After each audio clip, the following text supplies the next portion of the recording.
I'm proud to be a Palestinian, but not for reasons that make me believe in jingoistic ideals of patriotism. I don't sign my life away for the birth of a nation, but for the justification of indigenous people to live, free to decide what to make of their lives. Palestine is South Africa, Rwanda, Iraq, the Armenian genocide, and yes, the Holocaust. Because if I lose sight of Jewish suffering, then I become nothing but a reflection of the Israeli state, a propagandist driven on hate of the other, placated by ideologies of exclusivity. I don't just love the colors of some flag, or even the olive trees in Old City. I love what Palestine makes me feel: anger, pain, and sadness, hope, and perseverance. I love that I wake up every morning knowing that I'm a writer, poet, and dreamer, and watered-down versions of what society and respectability should be will not change my mentality, because it's not a society I want to be a part of. I'm a Palestinian. Nobody can take that away from me. Not identity cards or refugee status or security apparatuses restricting my movement, and I'll come back stronger than any Zionist entity, but not for ethnocentric liberty, but for peace based on equality. I'm a Palestinian. What are you?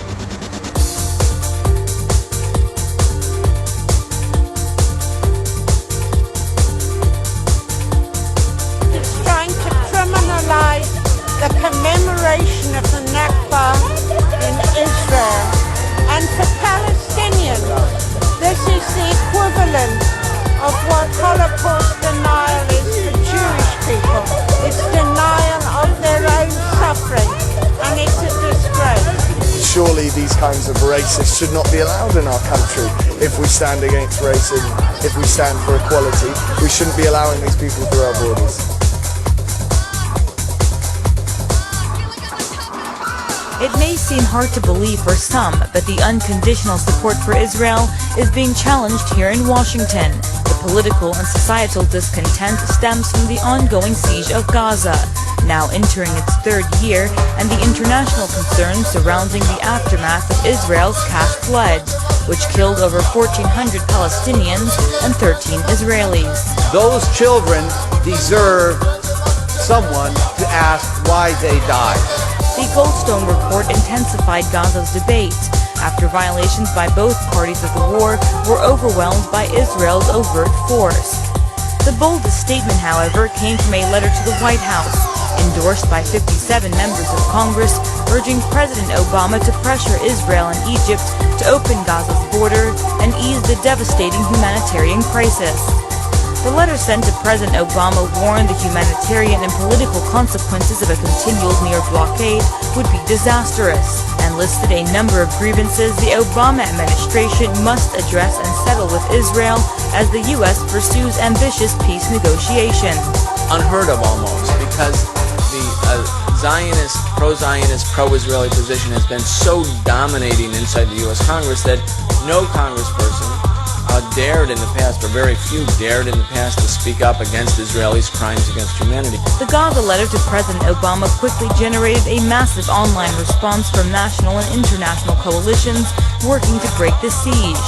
Campaign organizers have scheduled Gaza lobbying days and direct actions on Capitol Hill during the month of March. The Boycott, Divest, Sanction movement has also taken on a life of its own. National and local actions have successfully influenced American and foreign corporations investing in Israeli products, goods, and services to terminate their contracts or quietly divest. The flow of international capital into a former historic Palestine that allowed the Zionist project to get stronger economically. Now we see a countervailing international campaign, just as we did with the South African apartheid state, to deprive that colonial settler regime of international capital. Middle East experts confirm the national and local campaigns to lift the siege and revive U.S. foreign policy toward the Palestinian-Israeli conflict is slowly but surely gaining momentum. And through collective efforts, the pressure to lift the siege could end here in Washington. Jehan Hafiz, Press TV, the White House.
If I brought you shrapnel from Rafah, unlocked 3 coffins filled with family members news organizations didn't bother to cover, would I still be a terrorist?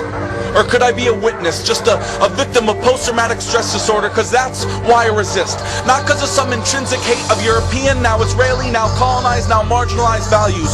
I resist because my environment predicts a pain that I can't afford to wait for. My doors are made of straw, not steel, and bullets in my stomach reveal nothing but flesh. I got no protective or preventive measures except my hands and heart, and my soul's a shopping cart filled with holes left by people that passed before me. I'm your ordinary story, your endless bucket of cliches, cause I'd rather be filled with normalcy than occupied by occupation. And while they say I hold the impenetrable mind of a terrorist, I'm no less different than that square kid that didn't know what to dance at a semi-formal. I'm semi-normal, in the normal sense of the word. This world just thinks I'm an anomaly, and for that I'm sorry, cause maybe it would have saved my family.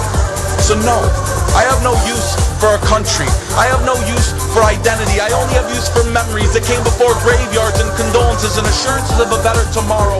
My tomorrows will never be yesterdays, and while they say friends can be family, my family was my only friend. And if in the end I'm living without them, then I'm not living at all. So if I brought you shrapnel from Rafah, unlocked 3 coffins, and told you each one of their names, where my parents met, where my sister slept, and where they met their death, I want to know, would I still be a terrorist?